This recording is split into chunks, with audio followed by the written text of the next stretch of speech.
Hi అండి, అందరికీ welcome to our channel.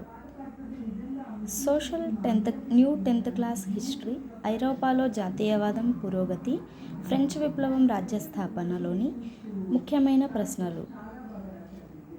AAP party స్థాపన జరిగిన సంవత్సరం 2012. సమాజ్వాదీ పార్టీ స్థాపన 1992. నెపోలియన్ ఇటలీని ఆక్రమించిన సంవత్సరం 1797. మహాత్మా గాంధీ ఇండియాకి తిరిగి వచ్చిన సంవత్సరం 1915. జర్మనీ పార్లమెంట్ పేరు రిచ్డాగ్. లోక్ జనశక్తి పార్టీ స్థాపన 2000 సంవత్సరం. బీఎస్పీ పార్టీ స్థాపన 1984.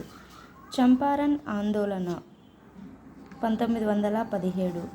ఇటలీ ఏకీకరణ 1870. ఫ్రెంచ్ విప్లవం 1789. నూలు మిల్లుల కార్మికుల సమ్మె 1918 సంవత్సరం. నెపోలియన్ పతనం, వియన్నా శాంతి ఒడంబడిక 1814, 1815 సంవత్సరాలు. సిపిఐ సిపిఎం స్థాపన 1964. జర్మనీ ఏకీకరణ 1871.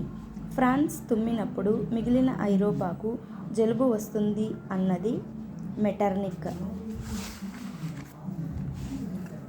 డిఎంకే పార్టీ స్థాపన 1949.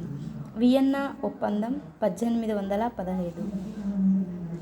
ఇది ఫ్రెండ్స్ వీటిలోని ముఖ్యమైన ప్రశ్నలు. ఇందులో ఒక బిట్ 2 సార్లు వచ్చింది, అదేమిటో కనిపెట్టి కామెంట్ చేయండి.